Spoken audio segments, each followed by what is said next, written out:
This is the African Audacious Young Speakers Forum Summit, a transformative event that empowered young voices across the country.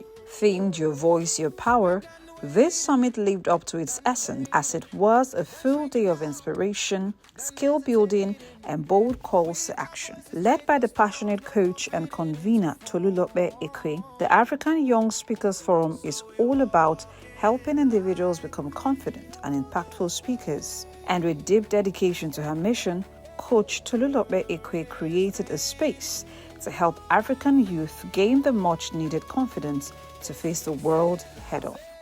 Put your hand on your chest. Say, I came. I saw. I conquered. Say, my voice. My power.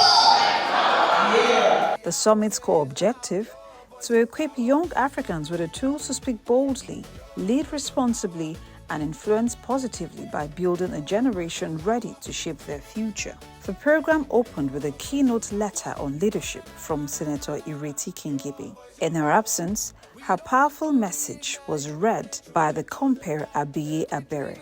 Talent may open the door, but hard work keeps you inside the room. However, in today's world, hard work alone is not enough. You must also learn to work smart. Smart work means planning before doing. It means using your time wisely. A standout moment came from a very impactful guest, Kate Oko-Ina, diversity advisor and country-level gender focal person at GIZ. She delivered a compelling address on gender-based violence, sharing insights that resonated deeply with the audience. Issues around sexual violence, domestic violence, intimate partner violence, deprivation of socioeconomic deprivation of women from owning lands and property are still evident. And even in some institutions, the way a male staff is treated is radically different from how a female staff is treated. In a touching gesture, she presented special gifts from GIZ to select speakers, recognizing their contributions and symbolizing ongoing support for young voices. The highlight of the day: the two electrifying speech contests. The first focused on leadership, where students delivered inspiring talks on what it means to lead with purpose. The second, which timed perfectly with the UN 16 Days of Activism Against Gender-Based Violence, tackled gender-based violence head-on. Contestants shared powerful personal stories, proposed real solutions, and called for change with courage and clarity.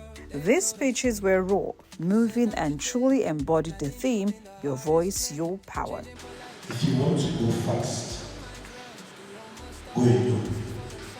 But if you want to go far, go with a lot of people. But the very most important thing about going far is they have to be a voice that leads the people that is ready to go far. They say heavy is the head that wears the crown. But to be honest, until you wear that crown, you'll never know how heavy it genuinely is. You see, when people talk about leadership, they think it's just about wearing a fancy title. The one thing I've learned from being president is that you must put yourself last on every single list. You definitely face criticisms. You definitely face pressure. And you also face clash of interest. The ability to balance this interest is what matters. I feel like as a leader, to be at your peak is the ability to manage people. A leader speaks softly for others to speak, and she speaks boldly to inspire. After careful deliberations by a stellar panel of judges headed by Mrs. Khadija Zakari, the winners were announced. The third place winner is Chukuna Peculiar Amarachi.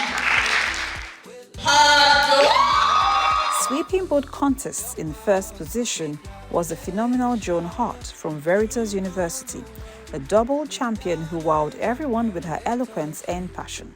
Other top winners included Benjamin Arinze, Blessing, and Amina Yasmin. There were also powerful sessions like Overcoming the Fear of Public Speaking by Dr. Chika Aniretu and Dr. Aishat A. Salau Abdul Rauf, delivered on communication in the developmental world, both with practical and life-changing insights. So for young people in this room, it is very important that I just portray on that note that your voice is your power. Recommendation for you is this: pick a particular skill and niche and see how you can develop from that skill and develop globally. Nigeria's unique environment, like I mentioned earlier, makes confident communication very essential.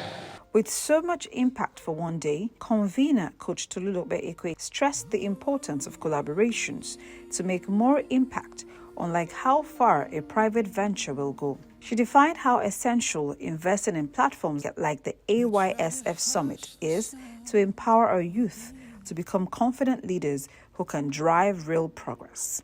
There is timidity. There is a fear of not measuring up. And I realize that that is a gap that we need to fill. And it is not filled in the schools. The level of confidence you need to have, how do we instill that in our students, in our children? And so that was the reason for this. The second reason is it's African. We're looking at collaborations. We're not an island. We're surrounded by other brethren who are also African. How can we collaborate? So this is a step in that direction. They can ignore their self-critic and overlook the anticipatory anxiety and get over post-event processing or rumination, which is where you look back at an event and you beat yourself up for making mistakes in the way you spoke. So, the African Young Speakers Forum Summit was a spark to a budding fire. Confidence was built, voices were amplified, and a community of audacious young leaders was strengthened.